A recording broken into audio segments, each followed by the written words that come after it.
Okay, so good evening, everyone. This is Professor Dunham, and this is a weekly review. So, weekly reviews means that I go over what's going on during the week. It's week 5. So, this week you're responsible to read and understand and dissect chapter 6. Now, chapter 6 is on labor and birth. Fantastic. Okay. So, again, this is my specialty. So, I'm just happy to share what I have done and do to deliver babies. Okay. And always remember this throughout maternity, no matter what chapter you're on, remember we want a healthy mom and a healthy baby. Okay. So, what happens to mom affects the fetus. Okay. So, you got to keep that in mind. So, if you don't have that down packed in your head, go ahead and write that down because you have to have it down packed. Because when questions arise and they say mom's blood pressure gets hypotensive due to maybe an epidural procedure, okay, that will affect the fetus. All right. It does affect the circulatory system, the blood flowing. So we call that placenta perfusion. Okay, so just always keep it in mind so that you can think. This is also a way of developing critical thinking, which you need to do. Okay, we're nurses. We have to think critical. All right, so this is your time to ask questions. Remember, there's always everybody has questions, and maybe somebody else wanted to ask it but was too shy. Don't be shy to ask a question. Please don't do that to yourself. Okay, so what I'd like to start out with is the harder things. So let's go here. We're going to go over the phases of contractions. We're going to go over the powers of the labor birth process. We are going to go over the stages of labor. Okay, you've got to write it down. Okay, you just can't say it because sometimes you say it wrong in your head, and then when you get on to a test question, you kind of learned it that way, and so then you get it wrong in your test question. So write these things down, especially when I tell you to, because it's to your benefit. Okay, so I'm going to go ahead and share my screen, and I want to welcome everyone here tonight. Okay, and let's go ahead and share the screen. Here we go. And I'm going to do a small version of my lecture from yesterday. But we're going to start out with the main things here. So, all right. So I'm going to start out with the components of the labor and birth processes. So what I want to show you is the 4 P's. Okay.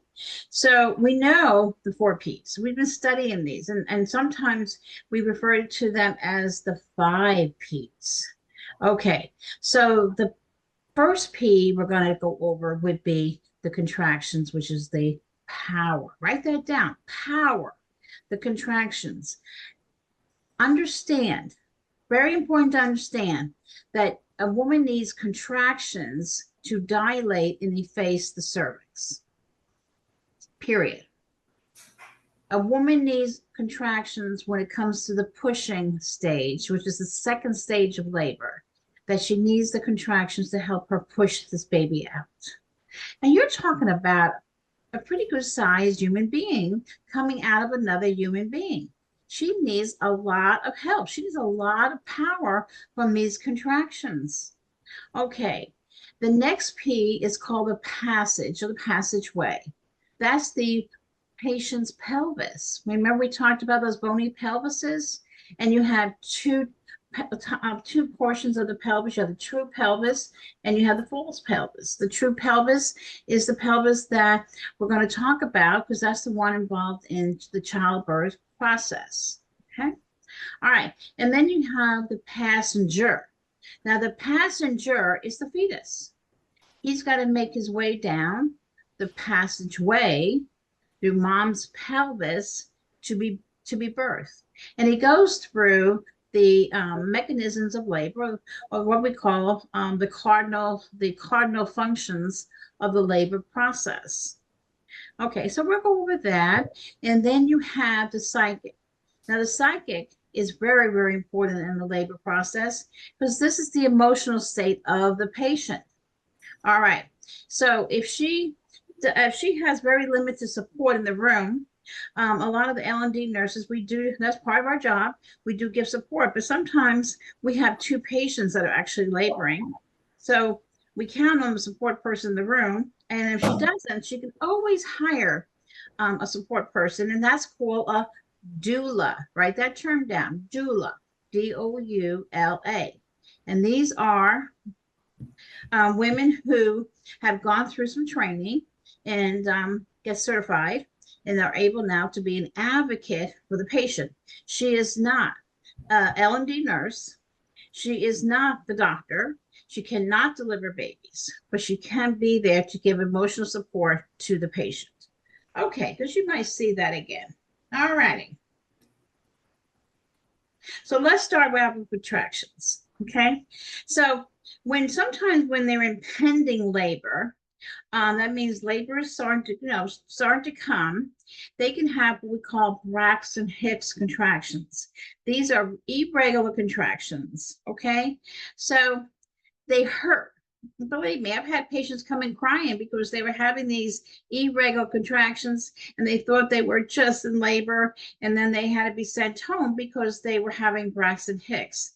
And that's because they didn't have any progression of dilation and or effacement of the cervix. Okay, all right. So that's called Braxton Hicks contractions. So let's talk about these beautiful uterine contractions that we've been talking about, that you've been studying how she's going to cope with these by studying the non-pharmacological methods versus the pharmacological methods of pain management. And that was in chapter 7. So the uterine contractions are very, very important. Like I said, they're the power. They're going to efface the cervix. That means the cervix is going to get thinner, okay, and shorter. Then they're going to dilate the cervix. That means the cervix is going to actually open up, and opens up to 10 centimeters so that the head can now descend more, okay? And she can birth this baby. So those are contractions. Okay, now each contraction has its own, each contraction has 3 phases. And the first phase is called the increment. That's where the intensity starts, okay? So it goes up. These contractions look like little hills. So you got the increment going up, and then you got the top portion of the contraction, which is called the acme of the peak. And then you have the decrement of the contraction. Okay, so increment, peak, and decrement. Then you have a term called frequency. Frequency is what we refer to as, well, how often are your contractions coming, Mrs. Jones? And she said, oh, they're every two to three. Okay, well, that's good. Every 2 to 3. And that's the frequency. How often? So I count when I'm looking at contractions. I count at the beginning of one contraction to the beginning of the next contraction. Now, did you hear me? I said the beginning of one contraction to the beginning of the next contraction. Now, that's how you have to write it. Now, the other term we use to describe a contraction is called duration. And refer to the duration as, well, how long are they lasting, Mrs. Jones? And she says, oh, they're lasting 60 seconds or maybe 70, you know. And I go, okay, well, that's a good contraction. And so the duration, it refers to the beginning of the contraction. We start counting from the beginning, and it goes to the end of that same contraction. Now, listen to what I said. We count from the beginning of the contraction to the end of that same contraction. Okay, so that's the duration, like how long it's lasting. And then we have intensity. And intensity, by using external monitoring, we're going to see how strong these contractions are. Now, you know, when we use external, we have to kind of get creative. So as nurses, this is what we do. And this is how we teach all our new nurses. If you touch your nose, that's a mild contraction. And if you touch your chin, that's a moderate contraction. And if you touch your forehead, that's a firm contraction. And the firm contraction is when you get to transition phase of the first stage of labor. They get pretty tough. Okay, so I'm going to show you the contraction and go over again what I just went over with you. And let me get my contraction picture. So here's your contraction, okay? It's your power. This is what you need. This is the whole meat and potatoes of labor. Okay, so here's your increment, the acme or the peak of the contraction, and your decrement. This is when it's going up and she's going to start her breathing, okay? She's going to feel discomfort here, okay? This is pain. This is contraction. Then she starts her slow chest breathing. Then she gets to the peak of the contraction and she may do some pattern breathing a little faster, like, rhythm, like, and she may have to do it real quick because that's a really high pressure. And we're feeling all this and our bones are hurting, our back is hurting. She feels the baby. Okay. So now we're going to, as soon as she gets through this and we come down the decline, it's called the decrement. And that's when I tell my patient, hey, slow chest, go back to your slow chest as soon as you can, because I don't want you to hyperventilate. Okay. So I tell her, slow it down. Okay. So that's decrement. And she comes all the way down. And when she gets to, I think right around here, I got my little pointer right here, that I tell her to take a deep breath and blow it away. And then she can basically relax, okay? And then here, this is relaxation in here, okay? And then we go back up again. Excuse me just a minute here. I just want to check something. Okay, just want to make sure I was recording. Okay. Okay, so here, and it starts all over again, okay? This is called labor. It's a marathon. This is something that, we prepare for. You go to childbirth classes for it. You practice your breathing because this is when you need it. All right, and then here, remember we talked about frequency? Okay, so I begin here. Do you see where my little arrow is? Okay, this is the beginning of the contraction. And then I'm going to go here, right? And I'm going to count to the beginning of the next contraction. That's frequency. Okay, so it's like every 2 to 3 minutes, every 3 to 4 minutes is how often these contractions are coming. Okay, now what I'm talking about, how long is lasting, that's called duration. And see, from the beginning of this contraction, I count the little boxes going all the way to the end of that same contraction. So when you're, preparing for your exam and you come across these kind of questions, you want to read. Take the time to read these questions so that you're going to ask yourself, well, what's the question asking me? So the question was asking me the definition of frequency. All right. So they're gonna jiggle all around, and you got to recognize that frequency is beginning of one to the beginning of the next contraction. Then duration is the beginning of this contraction to the end of the same contraction. Excuse me. Okay. So I think we got down the contraction cycle, which is important. Okay. So let's go and discuss a little bit more about cervical effacement. All right. When we say cervical effacement, it can go from 0 to 100%. When your patient's 100% effaced, that means her cervix is nice and thin and is short now. Okay. I love when my patient comes in and she's 90% effaced. We just need a little bit more to get to 100. Yes. Okay.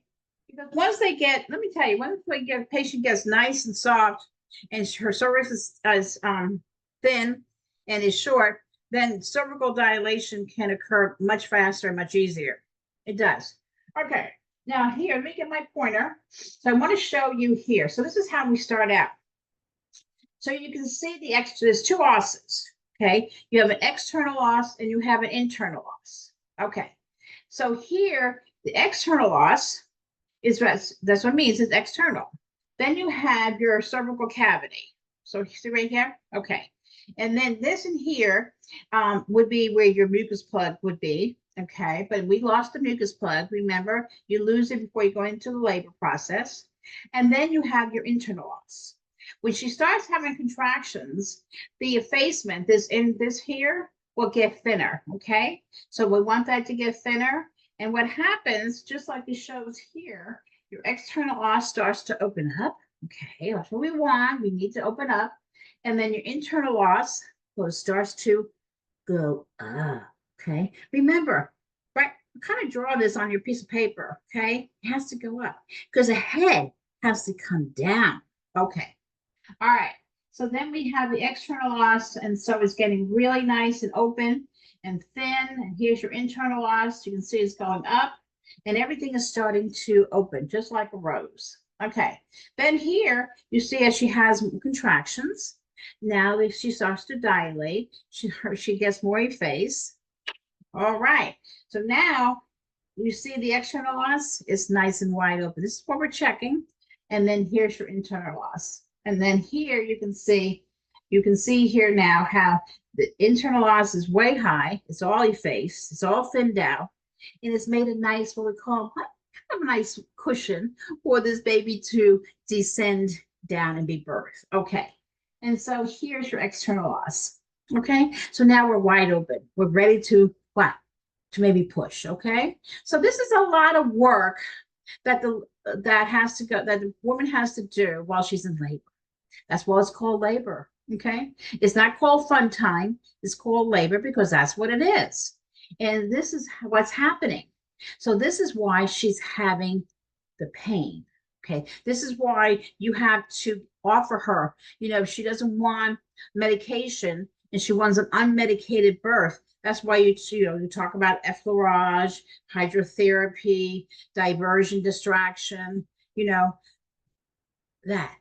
sitting up, different positions, sitting up on the birthing ball, whatever what she wants, pelvic rocking. Those are all called non-pharmacological methods. They don't involve medication. You hear me? They don't involve medication. So they don't slow down labor. They don't oversedate the patient. The baby does very well because mom hasn't taken any drugs. So everything, mom's perfusing and baby's perfusing. Okay, now this is tough work, okay, to do, but that's why it's called labor, like I said. Okay, so here's a dilation chart, and you can see how she has to open up, and she has to go from 1 centimeter here all the way to 10 centimeters. This is what she's laboring. This is what she's changing her cervix as she's in labor, okay, with the power of the contractions. Okay, all righty. Let's go to, I talked about already mom's pelvises. So we'll go ahead and skip over this, but I just want to show you the head of the baby and the different suture lines, just so that you have an idea. All right, so the back of the head is called the occipital. That's your occipital bone, okay, back of the head. And then the front, you have your frontal, okay, your frontal bones, all right? Okay, now, the head, going down right down the middle, there is a beautiful suture line, okay? And these are called your sagittal suture lines, okay? And they give, thank goodness, okay? They're not all closed, the fontanelles are not closed. And so what happens is that when the baby's head comes down in mom's pelvis, is able to mold into her pelvis. Write that down. Is another term that you should know is called molding, molding. And that baby's head is able to mold into mom's pelvis. Bingo. Okay. And then here, I'm going to show you, there's 2 fontanelles. You know those soft spots, that everybody kind of gravitates to and wants to touch after this baby's born. And you tell, no, keep your fingers off that. This is the interior fontanelle, and this is the posterior. These are what we call, you've heard probably them called the soft spots. Okay, they do close. They close after birth. It takes a little time for them to close. Okay, and then you can see the anterior is the shape of a diamond, and the posterior is a kind of a crescent. Okay, so when I talk about different presentations, okay, when you feel presentation, and I talk about different presentations, I refer to them as occipital anterior or occipital posterior. So when I say occipital, this is what I mean, the back of the baby's head, okay? So keep this in mind when we talk about that. All right. And I might as well skip over to that right now. Okay. So here, different positions. Let me see. Let me go here. This is what I want to show you. So these are your different presentations and position of the fetal head. So remember, we got molding, okay? We got the back of the head. And so this one here, his back of his head is to mom's back, okay? Post is called occipital posterior. Okay, so mom's pelvis, okay? Here's her back, posterior. Here's the interior. You can see here is the coccyx back here, and that would cause considerable pain. So that's why you've heard me say occipital posterior causes low back pain, especially in the early or the latent phase of the first stage of labor. Wow, a lot of backache. So babies like to start in the OP position.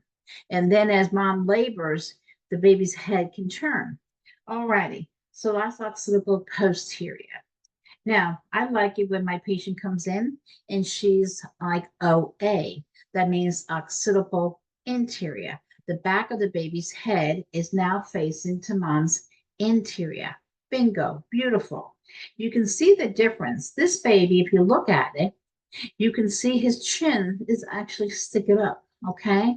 That's hard to come down that pelvis, and especially when she is pushing in the second stage of labor, she's pushing, and my goodness, she has a tough time pushing. It takes longer to push this baby out. Okay, and then you have ROA. When I say ROA, it means right occipital interior. What that means is that baby's back is laying to mom's right side. Okay, that's all that is. And the same thing with the right ROP. Okay, same thing. Now, so main thing is remember occipital posterior and occipital interior. Now, when babies are coming down, a lot of times they're in ROT, transverse. They may be transverse for a while, and that's the widest part of the head. And then as they get lower and lower, as they first they have to, descent. We talk about station, and then they have engagement. And then when they get low into the pelvis, then they start to turn their head. Okay. When they continue to be in ROT position, causes mom pain, but also it's hard to deliver our baby in our ROT because the head, remember the diagram of the head shows you that that's a pretty wide area, okay? And so that would be hard when it's coming down the pelvis. Okay. So those are my different presentations. Let me go back to that one here. Here we go. So everybody understands now the difference between OA, occipital interior, and OP. Okay. All right. And you might have a question about maybe ROP and being that during the second stage of labor. It kind of prolongs the second stage of labor because she has to push them. Okay. And she might cause her to have more difficult labor because because the baby is OP. It hurts. So a lot of times when they're in a persistent OP position, patient will she'll ask for an epidural. Okay. It just relaxes her a little bit more. And when you'd be surprised, when your patient relaxes, okay, her body, it relaxes the pelvis, relaxes everything.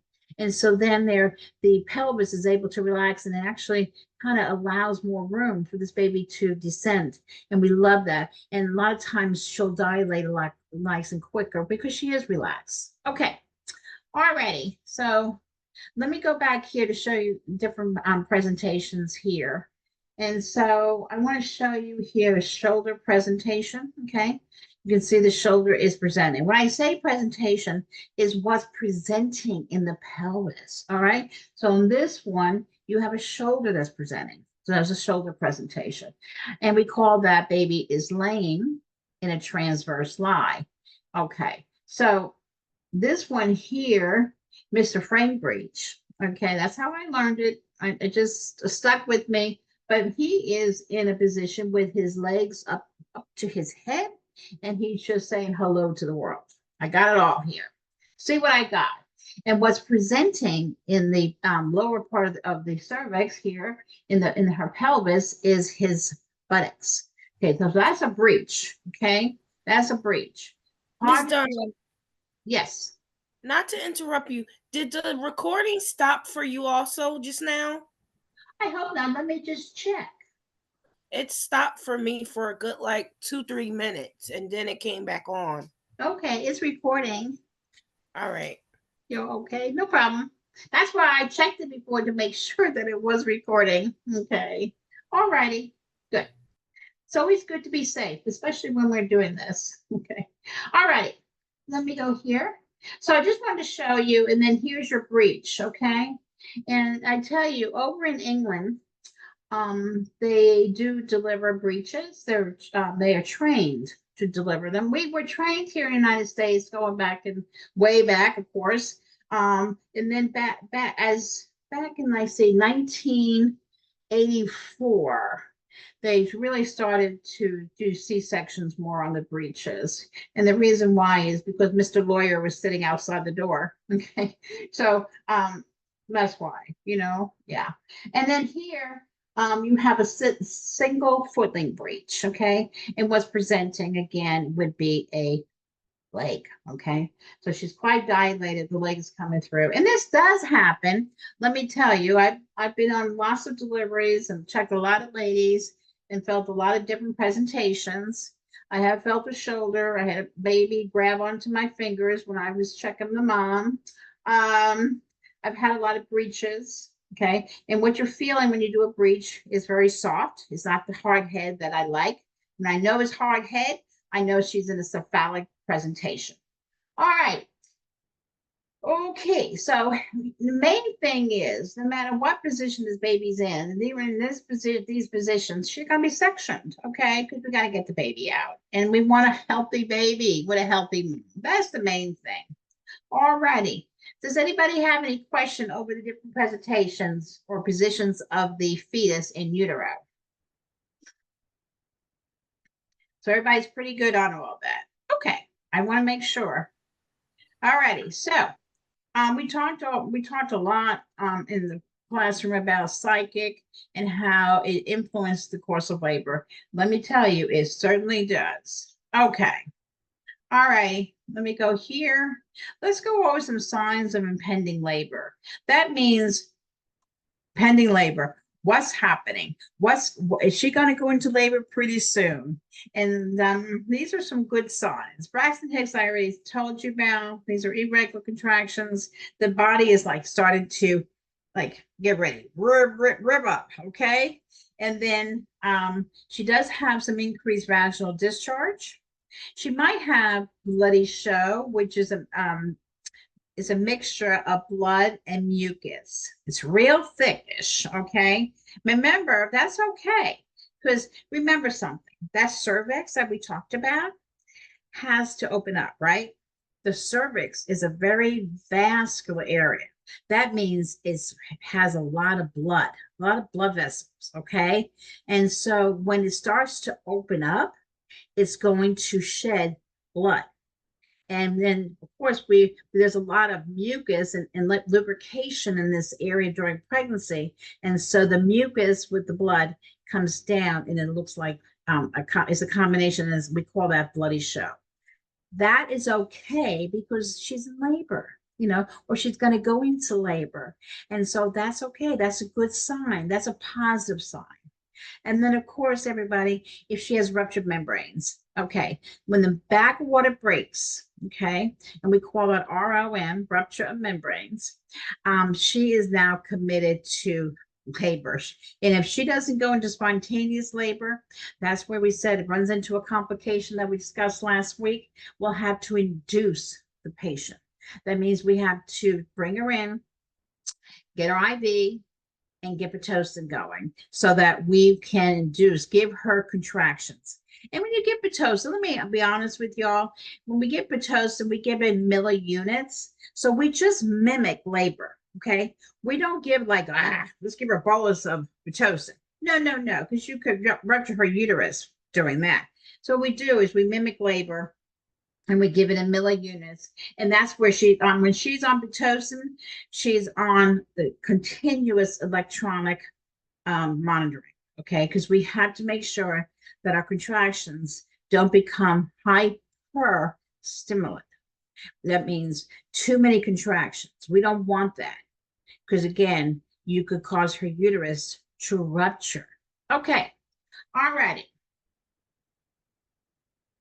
So let's talk about the station. This is what probably confuses a lot of students. So here, let's look at the baby's head and how it's going to fit into mom's pelvis. Well, we talked about presentation. We talked about positioning. Okay, so now we're going to talk about how we measure where this baby is in mom's pelvis. We don't have the ability to put an instrument in and say, okay, let's see, she's about a -4. No, we use our 2 fingers.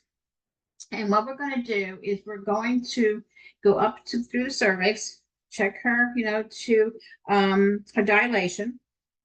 And then my fingers are going to feel these ischial spines. See here?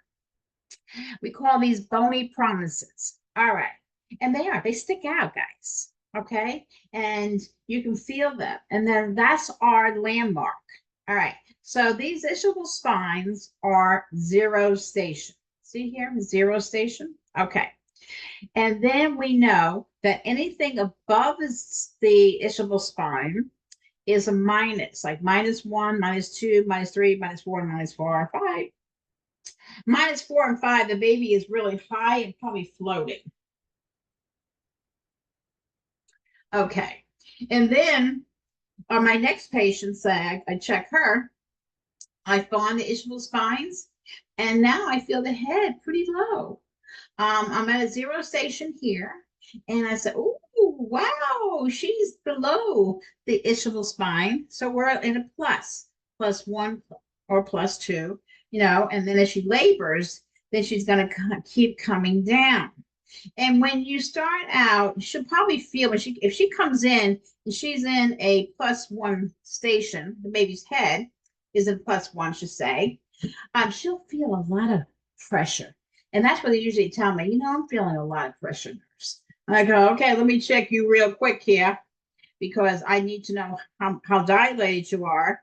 And so I go in and check her, and she may be 5 centimeters, but she is at a +1 station. So we're halfway there, okay? And we have the head in a beautiful level. I love it when they come in that way because then the labor process is even shorter for her. So that means she's done a lot of laboring on her own at home. So again, that's all it is. It just where the baby's head is positioned in her mom's pelvis. And we use the ischial spines as our landmark. Okay. Alrighty. So let's go on. This just goes over like when should I go to the hospital? When you have contractions. And they're regular contractions. When you have, I told you about ruptured membranes. If you have bleeding, not bloody show where you have blood and mucus, you have bleeding, she needs to go to the hospital. Anytime mommy feels the baby not moving, I do want them to go to the hospital. Okay. And then, of course, if mom doesn't feel well, any other concerns, you go to the hospital. Okay. So let's go ahead and skip over. This goes over about the admission procedures. Okay. This is what we do. We get a lot of permits, a lot of consents. Okay. We do the laboratory testing, like, get a baseline CBC on our hip coagulation studies, urinalysis, start an IV, kind of make sure everything's clean, do a little maybe perineal prep, and then, determine what position the fetus is in, and what presentation. So we'll do is the sterile vag exam. Okay, now this is a good thing I want you to remember. This is comparison of false labor and true labor. Okay, now you probably see this again. So you need to know the difference. All right, so say that you're a triage nurse. Okay, and your patient comes in. Okay, so lady in room A, Mrs. Jones. And Mrs. Jones comes in and she's like, oh no, I'm having contractions. But you put her on the monitor, you take her blood pressure, vital signs are good, fetal heart tone, fetal heart rate between 110 and 160. We're good. Okay, but her contraction pattern is irregular. All right, so, I'll check her and I'll say, well, Mrs. Jones, you are 1 centimeter and you're 70% effaced. Okay, so that means she still's got to go to 34% to get 100% effaced. So the cervix is kind of still a little thickish. Okay, and she's very little dilated. All right. So I said to her, and she said, but I'm having contractions. I'm in pain, nurse. I go, okay, I understand.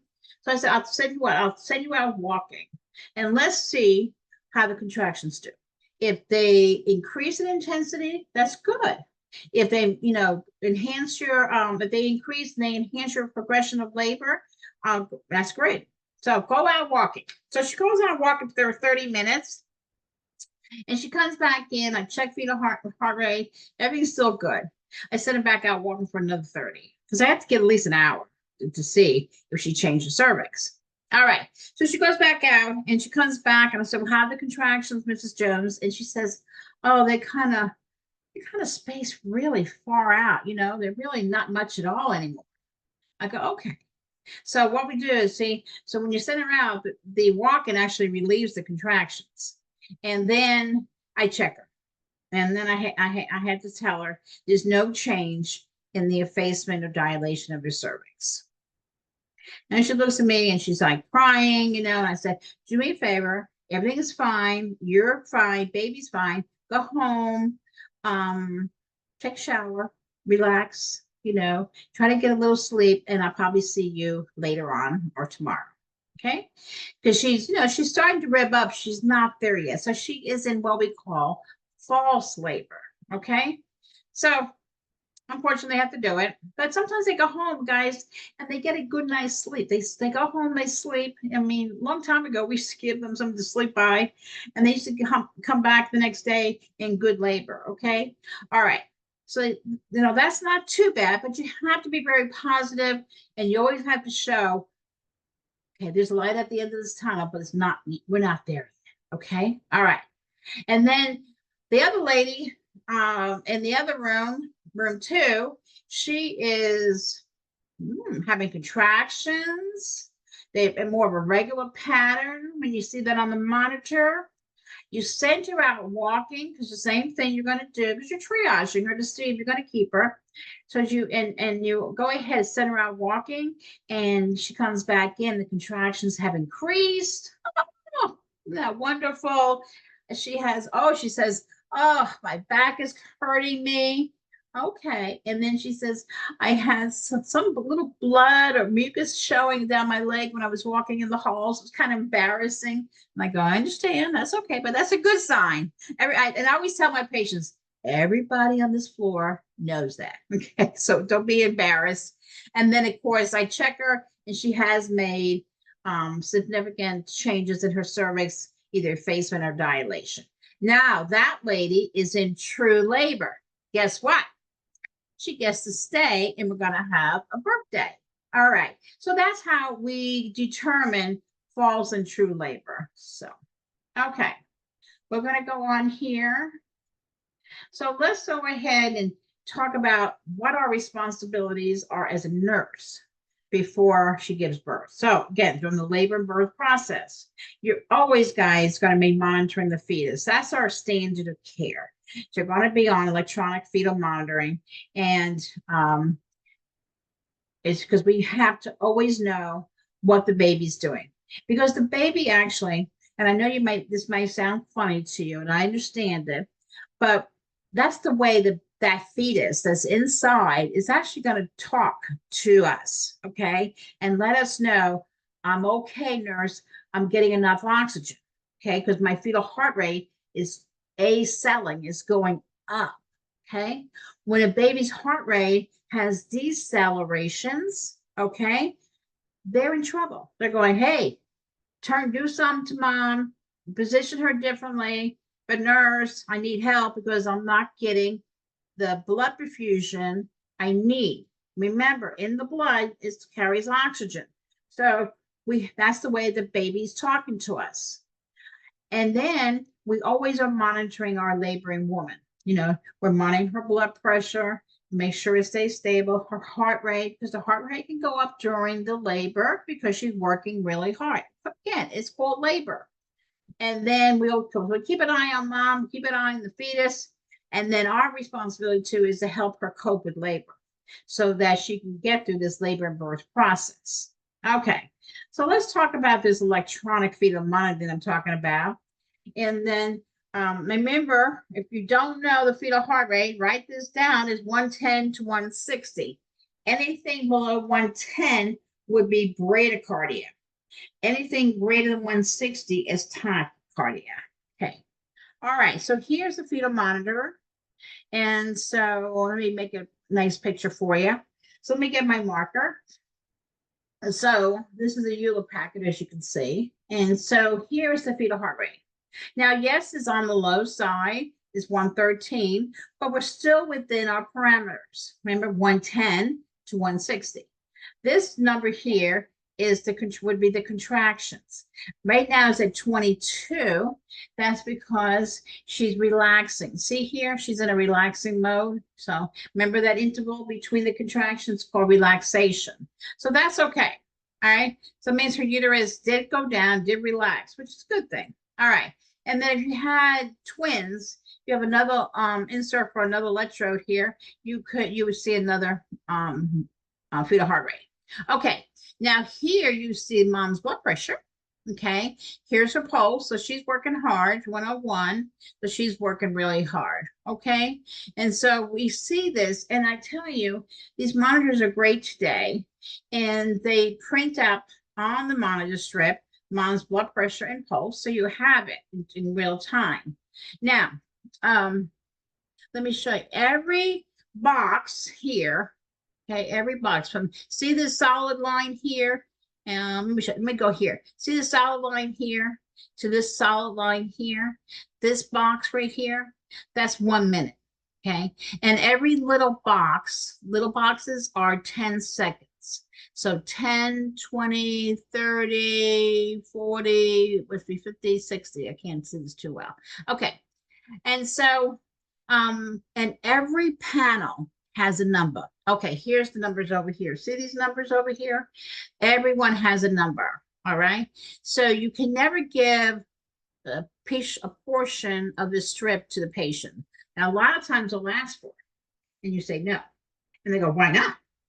Because everyone has a number, and they all have to stay in sequence.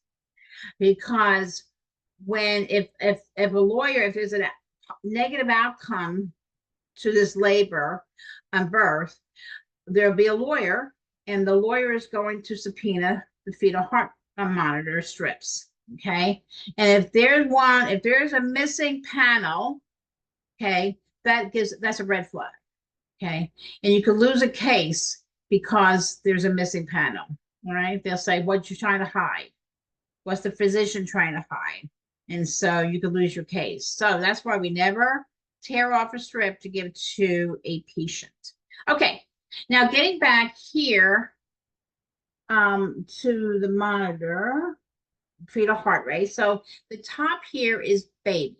This is the baby's heart rate. Okay, and so it gives you a nice picture of what's going on. So baby said, maybe his heart rate was in the 113s, and then see here he had accelerations. And remember, accelerations are A-OK. That means the baby is getting oxygenated. Okay, and so again here, you see this? This is so nice, but a beautiful acceleration. Baby's good, and baby then he as mom relaxes, baby kind of relaxes. He's actually doing very well because he's accelerating during the labor process. So he's able to tolerate labor because every contraction, these are contractions here. So every contraction, moderate and firm, is a lot of pressure being exerted on baby. Okay, first on mom, on baby, then on baby. There's there's compression of the cord, and so there's decreased oxygenation going to baby during a contraction. So that's why you don't want these contractions to go longer than 90 seconds in duration. It's because the baby actually, excuse me, during a contraction has to hold his breath. Okay. And so he has to have enough residual lung reserve in his lungs to able to tolerate a contraction. This baby's pretty healthy because he's having acceleration with a contraction. So that's a good baby. I like that. Okay. Now, does anybody have any questions on the monitor strip here? Okay, then I'll go move on. Here is another one. Okay, so this one here, again, this is kind of a, here's your, this is by Philips, this monitor, and they're all good monitors. So here's your baby's heart rate, 148. So here's the printout, you'll see. Okay, 148. And then here, this is contraction. So she's starting to have a contraction. So here would be your contraction. So you can see here that this little pencil tracing will start to go up. Okay, and this what helps the support person that's next to mom to see that and go, okay, start your slow chest breathing. And then it'll go up like the contraction that we saw, and it may go like from here. So you say you go up and you go up to here. And then when you get to the top of the contraction, she may need some other type of breathing, like the he breathing I told you about. And then as it goes back down, the coach would say, go back, slow down your breathing, and then go back to slow chest. When she gets all the way down, they say, take a nice deep breath, cleansing breath, and blow it away and get ready for the next contraction. And that's what she does. Okay. Here, this would be where her blood pressure right now, they took probably the cuff off her arm to give her a break. Okay. All right. So here you can see that this baby, it has minimal variability through here. Now, variability is a term you need to know. So write that down, variability. And so this here doesn't have a lot of I call. Now, I know this doesn't sound very professional, but this is a good description of it. It's called squiggly lines, up and down lines. Okay. And so there's not a whole bunch of up and down lines. So she might need some fluids, and that would help this baby too, to give him some more. Some more blood flow here. See, this is kind of like pretty solidly crossed with no variation. So this baby, you have to watch this baby. But then again, she might have gotten some pain medicine. And pain medicine will do this too, guys. She might have gotten some pain medicine. Maybe she's around 3 centimeters, all right? And you give her a little Stadol Nubang in here. And this is what, remember, it crosses the placenta, goes to the baby, and then baby goes into a sleep pattern. So it could be sleeping here. And then as mom has a little more activity and she starts contracting, he starts to wake up a little bit more. And you see a little more activity here, and I see a little bit more here too. So my variability is coming back. Okay, so that's the monitor, and that's called continuous electronic fetal monitoring. Now, as an LPN, maybe working and helping in the labor room, anytime that, this is why you need to know the different monitors, the different applications, what they all mean, what does it mean when the baby's heart rate goes down below 110, what it means when the baby's heart rate goes above 160. And when you see anything going outside of the normal limits, okay, that needs to be reported. And so And if she sees, if you're in the room and you see that the slowing of the fetal heart rate is like occurs after contraction, that's a late deceleration, and you need to report that to the RN immediately, who you're working with, okay, or the healthcare provider. All righty. So here is a little slide that I go over the different patterns. So again, I told you baseline fetal heart rate 110 to 160. Fetal bradycardia less than 110. Fetal tachycardia would be greater than 160. Okay, now this is when we get into the variability, that you have the different variabilities. You have moderate, which is your cute little squiggly lines. And when I say variability, I am referring to the beat to beat fluctuation in the fetal heart rate. So that's called beat to beat fluctuation in the fetal heart rate. That tells me when I have moderate amount of variability, that tells me the baby is getting enough oxygen, okay? When I have marked variability, that's like you take, a crayon and you go up and down, up and down, up and down, up and down. That is kind of erratic looking. And that you need to be very much aware, because it's not a normal pattern. And a lot of times you see that after maybe you have a patient come in and she has just taken some cocaine prior to coming into the labor room, and outside the hospital, of course, and now it crosses the placenta and it will affect the fetus, and that's how his heart rate is what we call erratic and marked variability. Now, absent variability is, it's not good. Absent means there's none of those little cute little swiggly lines. It's like straight across. That's never ever good. Okay. And then we have these different decelerations. So let me draw these for you now so that you understand this, okay? And show you what they look like. Okay, so I'm going to here, stop my screen, and I'm going to go here to my whiteboard, and I'm going to draw you some, okay. All right, so let me get my pen. My pen here. All right, so I'm going to draw my contractions. Okay, let's just get rid of all this stuff here. Okay.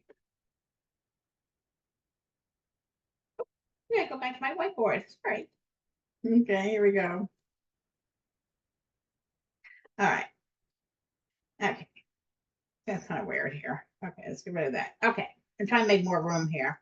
All right, so here, let me draw my contractions.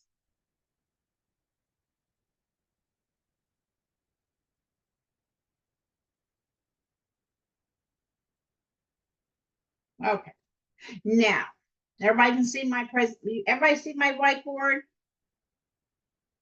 Just give me a thumbs up so I know you're seeing it. Okay, thumbs up? Everybody seeing it? All right, hope so. All right.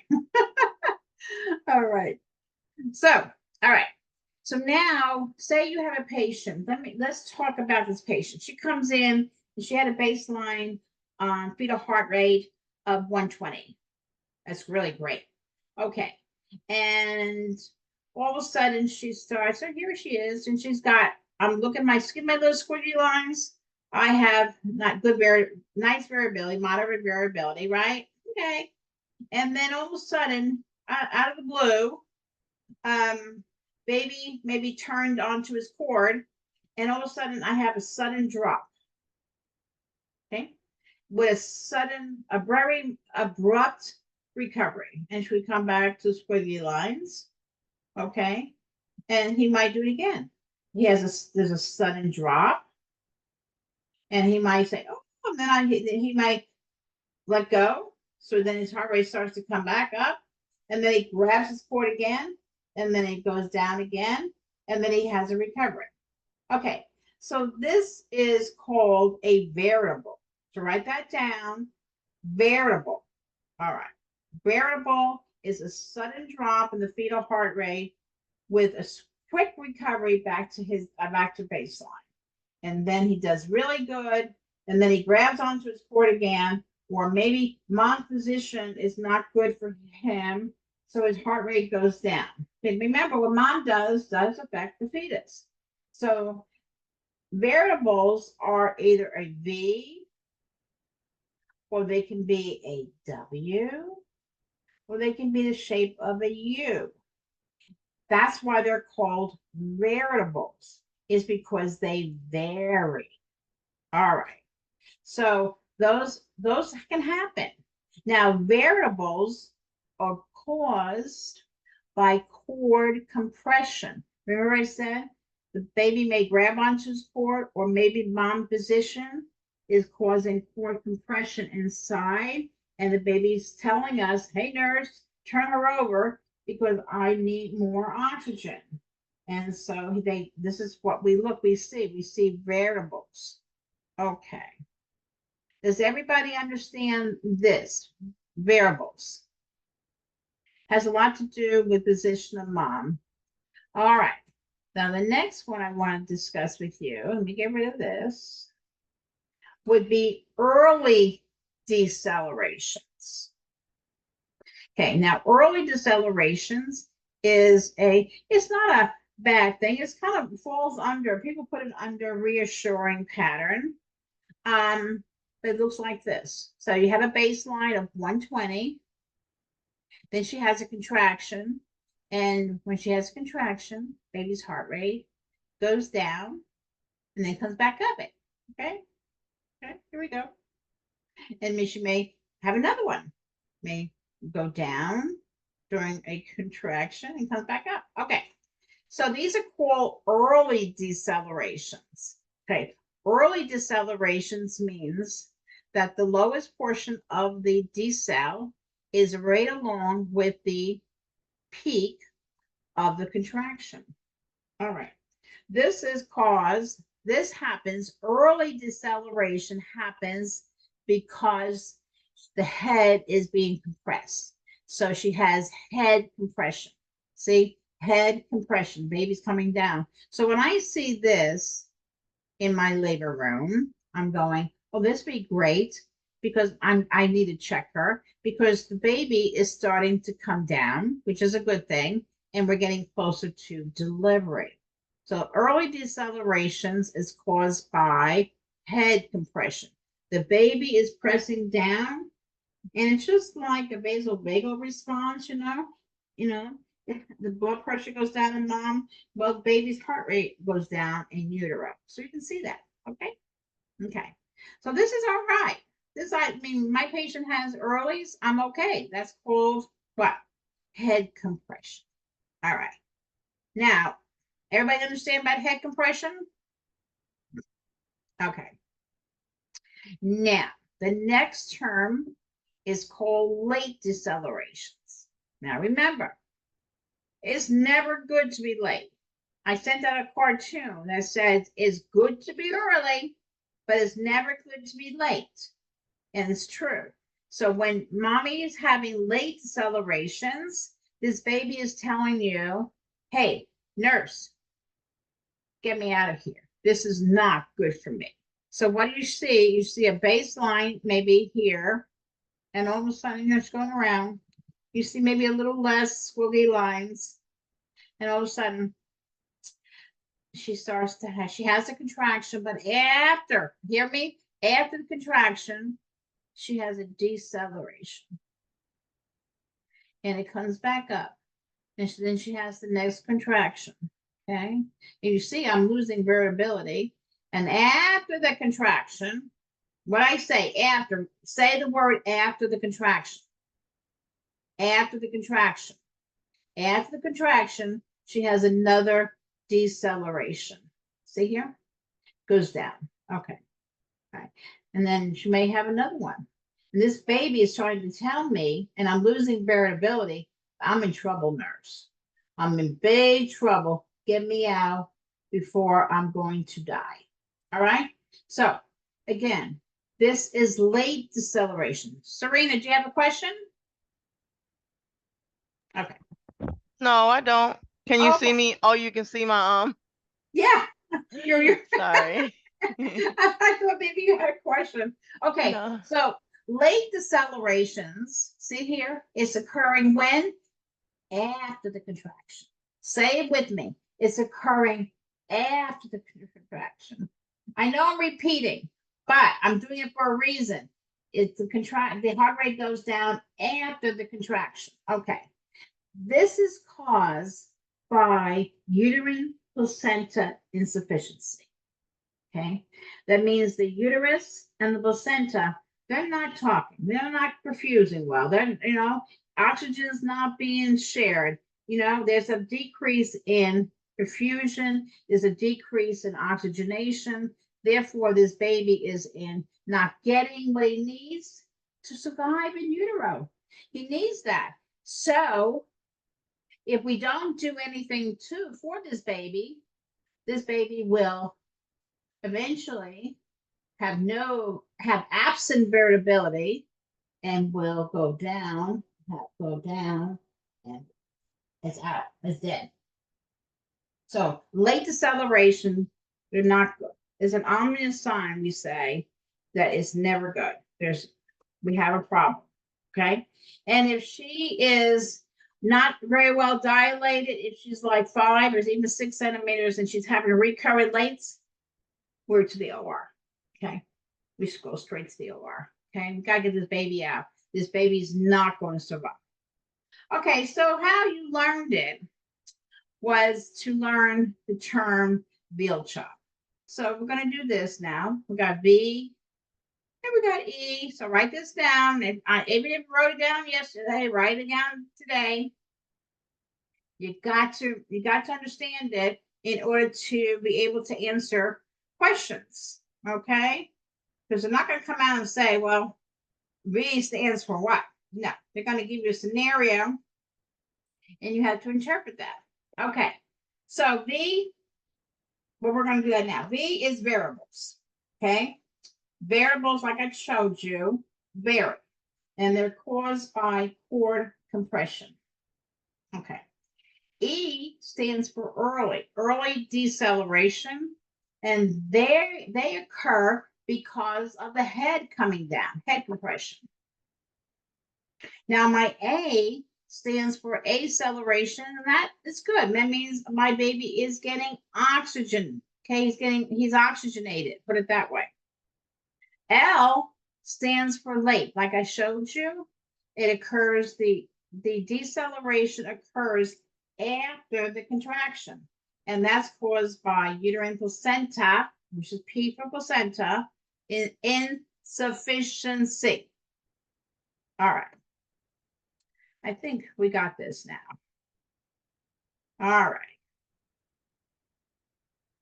All right, so let's go ahead and close this whiteboard and go back here to our discussion. Here we go. Okay, so that's what this is all about here, all your different decelerations. And we talked about recurring late decelerations, never good. Okay. All right. So this is how we kind of organize into what? Patterns. All right. So reassuring pattern means everything is a-okay, guys. Okay, that's reassuring. So if I have a stable fetal heart rate, 110 to 160, that's reassuring. If I have moderate variability, remember those squiggly lines? Okay. I have good, what I call good beat to beat. Okay. That's like 5 to 25 beats per minute. I'm doing great. Okay. I'm good. If I have acceleration, the fetal heart rate goes up. My baby is getting oxygen that it needs. We're good.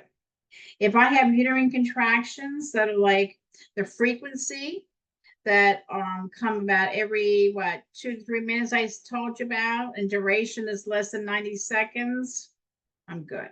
All right. Now, when I have non-reassuring, now these are be concerning. Okay, these are not good. If I have tachycardia, that means my fetal heart rate is above 160. That's non-reassuring. If mom, comes in and I've seen this a lot. Well, one, I had a patient that was high on cocaine, and so the baby was tachycardia. And then I had another patient that came in very sick, and she was IV drug user, and she had a temperature way high. She was she's like 103 something, and baby was very tacky. Again, what happens to mom happens to fetus. So always remember that. And so we had to get her on IV real quick, get her IV antibiotics, and try to get the baby's heart rate down. And we did get it down. Okay, bradycardia. That means now I'm lower than 110. Ugh. So what's going on? So I have to just, get my provider in there. We're going to see what kind of dilatation she is and go on for there.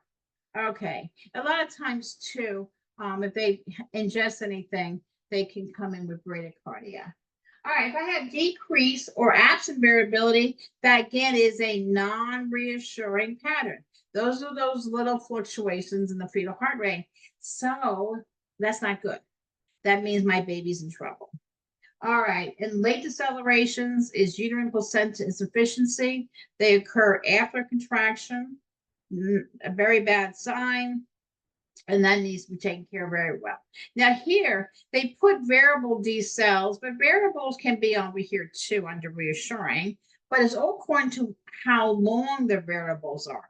So when you look at variables and you're looking at non-reassuring variables, that's because maybe the variable lasted too long.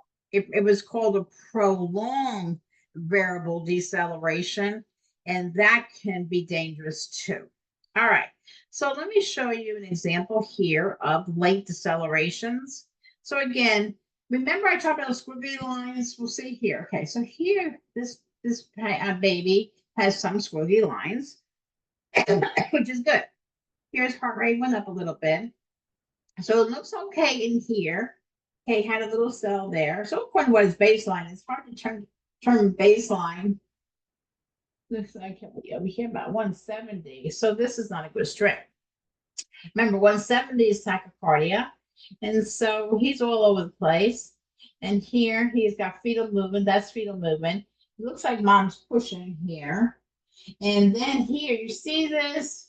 Now he's decelling after contraction. He's all over the place. Here he's decelling. And eventually you lose variability and baby is in trouble. Okay. All right, so let's go ahead and look at amniotic fluid. Now, just to go back, does anybody have any questions on the fetal heart rate, the term variability, which is under moderate, and you have marked, and you have absent, okay, variability. The early deceleration, your variable decelerations, and your late decelerations. Does anybody have any questions on that? Because those are pretty hard to grasp on. Remember, a lot of times that's why we position moms in a different way. We kind of flip a lot, is because we want to increase variability, and we want to get the baby off his cord to correct the variable decelerations that we see, because we do not want them to get prolonged. If you don't do any nursing care, your baby is going to say, hey, okay, I can't control this anymore. I'm going to give up, and I'm in big trouble. So you have to understand what you're looking at when you're in the labor room in order to interpret this. Okay, so I think now we're going to skip over to the stages of labor. I think you all are pretty good on the amniotic fluid and looking at it. Just know that the color is normally clear. It might have some little bit of vernix in it, but it's normally clear. If it has green or it has greenish brown, that's never good. Okay, and sometimes baby can have his first bowel movement in utero before he's born, and all that can lead to fetal compromise. Just imagine he's in there. He had his first bowel movement. Mom's having contractions. He has to descend. And meanwhile, now he's breathing in this thick stuff. He's in trouble. He can be in trouble. It can lead to fetal compromise. So when mom breaks her bag of water and she has what we call SROM, that's spontaneous rupture of membranes, you always want to look at the color, guys. I'm always looking at the time because I need to know the time of that rupture because I only have 24 hours to get her delivered. If I smell any odor coming from her bag, from the fluids, that smell shouldn't be there, and that means that she could have an infection such as chorioamnionitis, and all this is not good because when mom has an infection, her temperature goes up, she becomes septic, all right? Temperature goes up, baby also is going to get infected.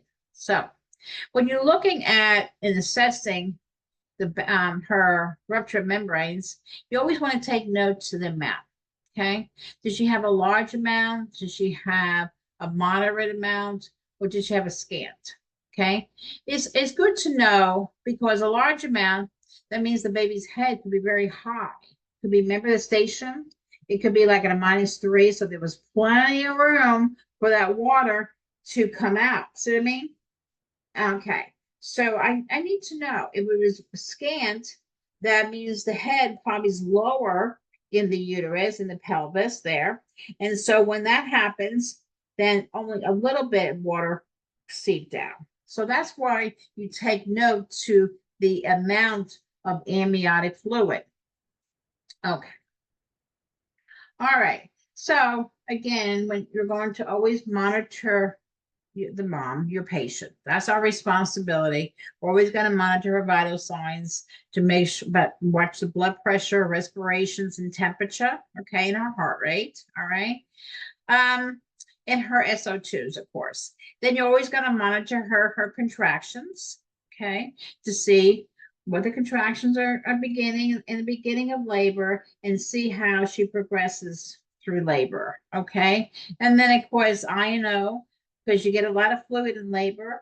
And so we want to make sure what I put in, we're getting out. Okay, so I'm going to skip over that a little bit. And I want to go into the stages of labor. Okay, so this is a really important concept for you all to get. Okay, so I want you to write down, okay, put a heading, stages and phases of labor. That's what I want you to do. That's what I want you to do. Okay. All right. So you had the first stage of labor. Write that down. First stage. Okay. So the first stage of labor is going to be your longest stage. Okay. The longest stage. And under the first stage, you're going to have 3 phases. So write down 3 phases. Okay. The first phase is the early phase, or some books have early and some books have latent. It's okay. They're both the same. All right. All right. The latent phase, I believe your book has from 0 to 4 centimeters. Okay. All right. All right. This is the time that the patient comes into your L&D and it's like saying hi. She's very, she's very engaging, put it that way. Okay. And it's a good time to get her consent form signed and all that. All right. And maybe her contractions are mild to palpation, mild. All right. And, she has her support person and her amniotic fluid still may be intact. Okay.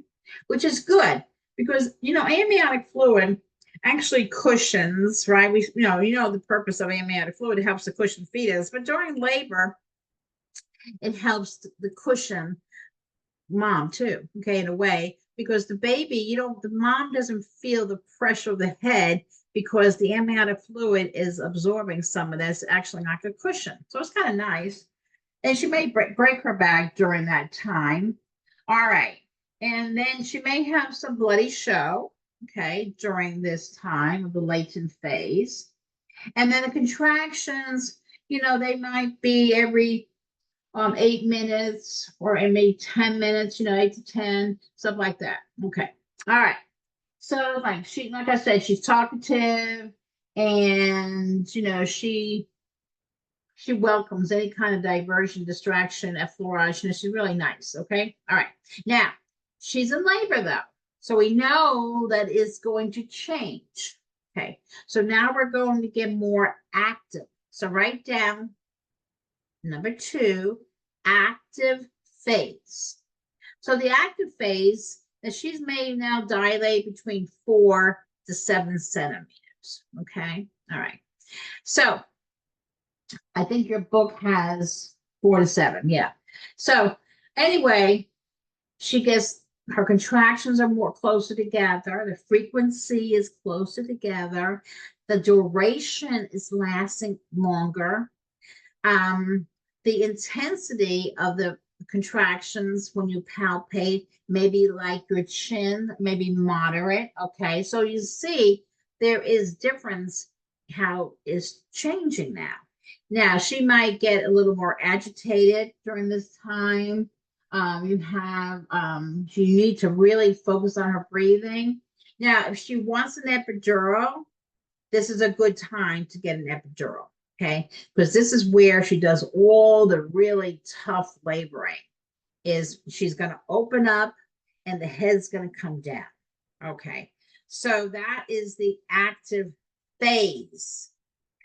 Number 3, write it down, is called the transition phase. Okay, in transition, she's dilated from anywhere from 7 to 10 centimeters. Okay, we're almost over. Okay, we're on the home stretch. Now, she's going to get very irritable if she doesn't have an epidural.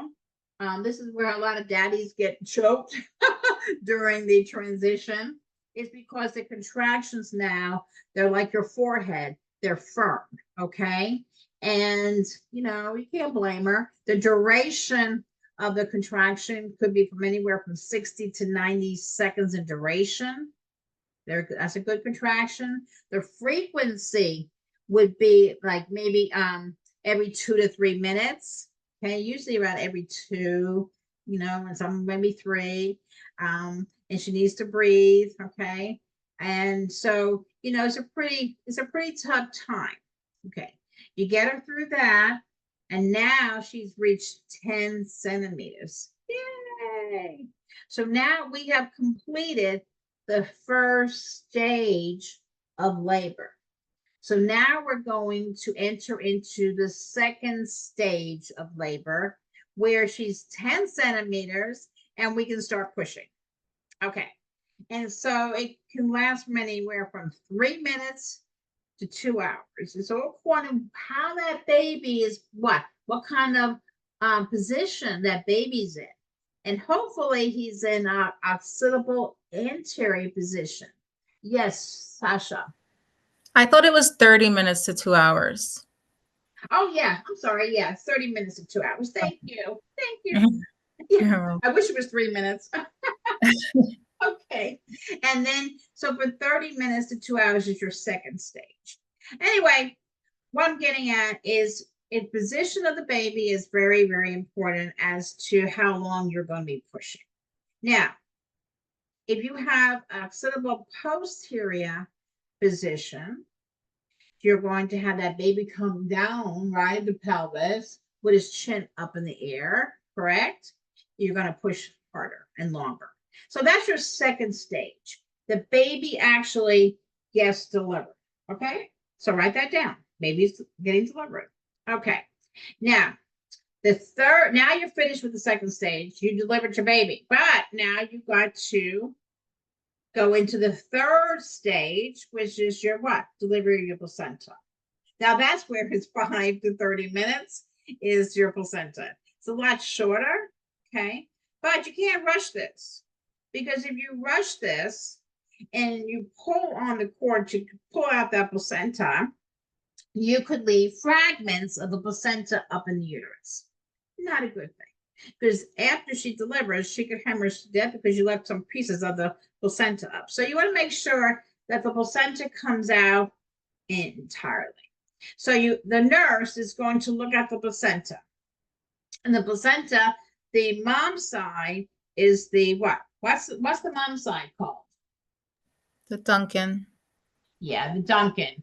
And then what's the baby side called? Schultz. Yeah, Shiny Schultz. Okay, good.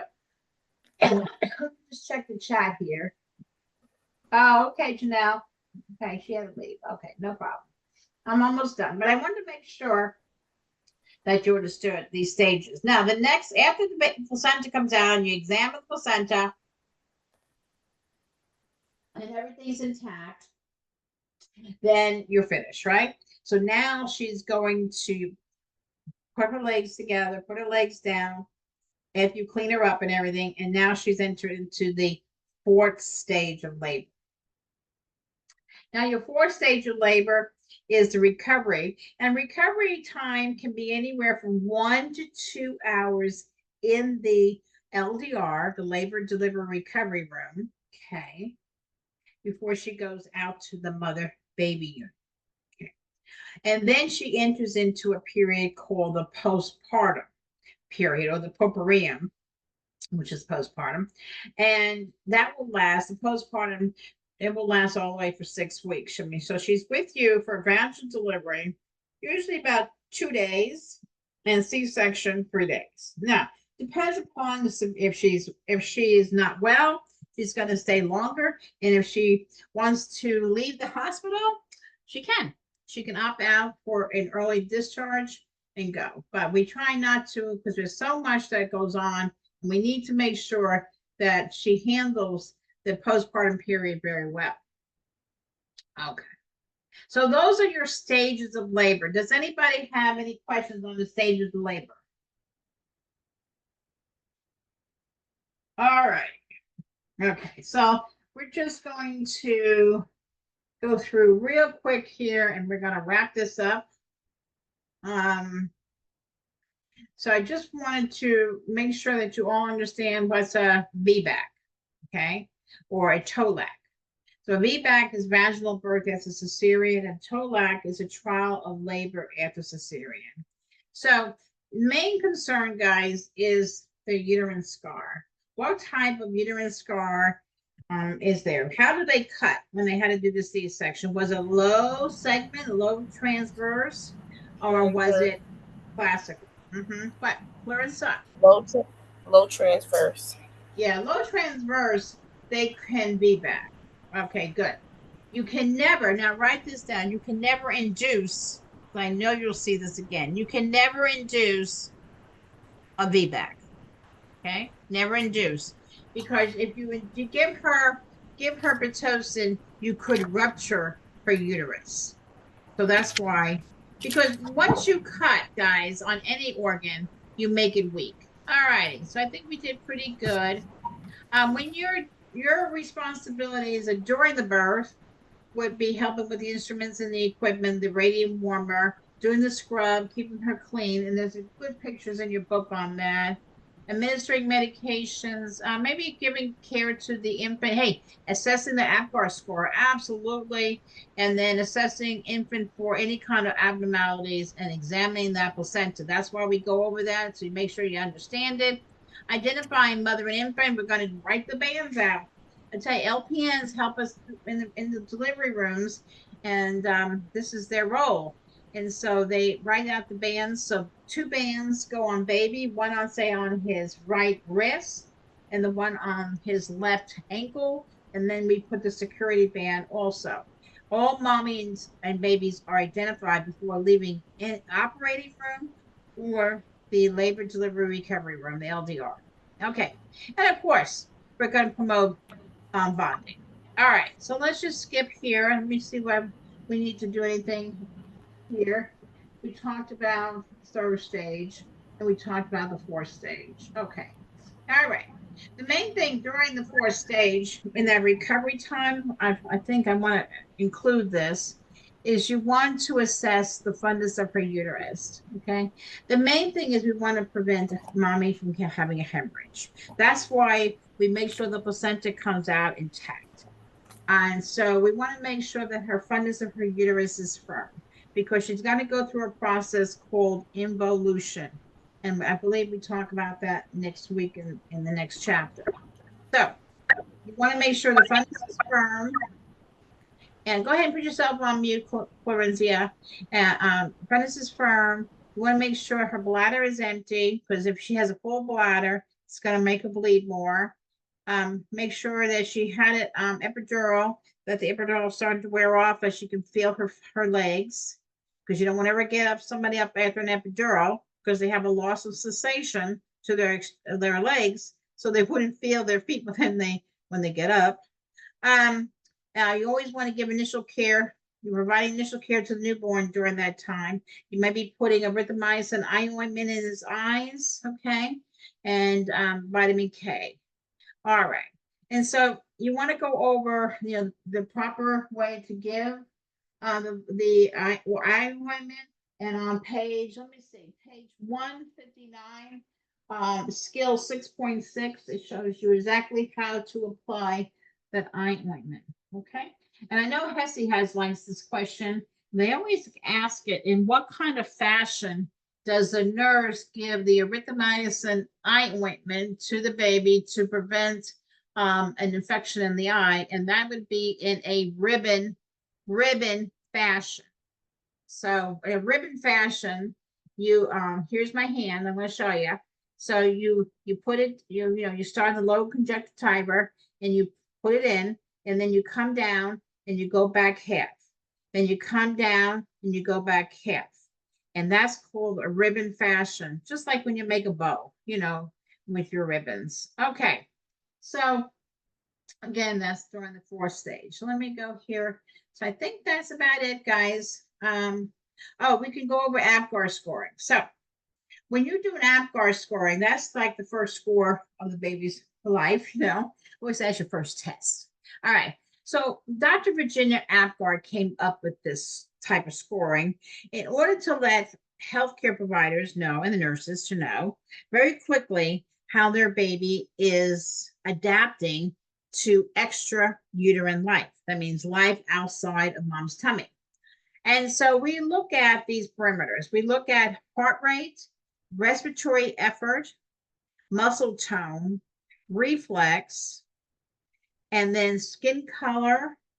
And we do this at 1 minute and 5 minutes. And so if the baby doesn't have a heart rate, he's going to get 0.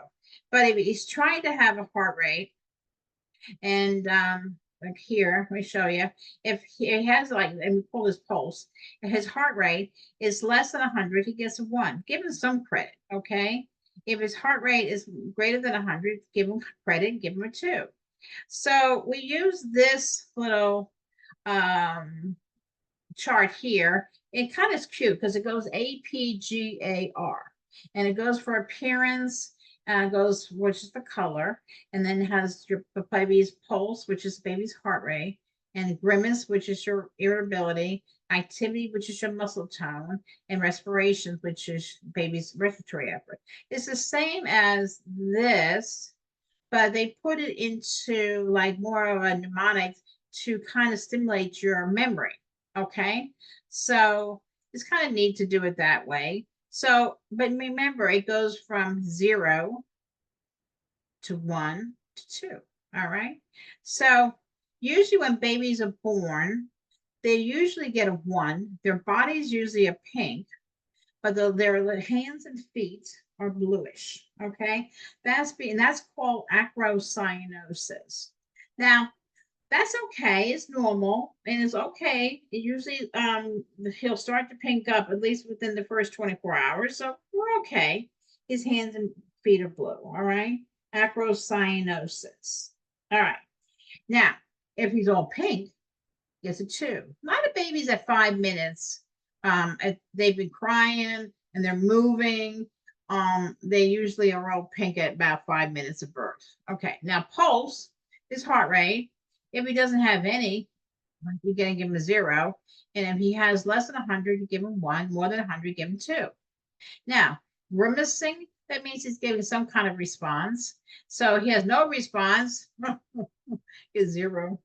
And then if he has something like a grimace, he gets a 1. And then he's coughing and crying, which is crying is music to my ears in the birthing room. You give him a nice 2. Okay, activity. If he's limp, he's just laying there like, oh God, I don't know how I'm going to survive outside mom. It's not good. He gets a 0. If he's weak, give him some credit. Gets a 1. And if he's doing good, he's moving around, looks real good, give him a 2. And respiration, same thing. If he doesn't have any, 0. If I'm trying and I'm trying to breathe, it's hard for me to breathe because that's my biggest chore that I have to do. You have to be a birth is to breathe on my own. Then give me a 1 if I'm at least doing something.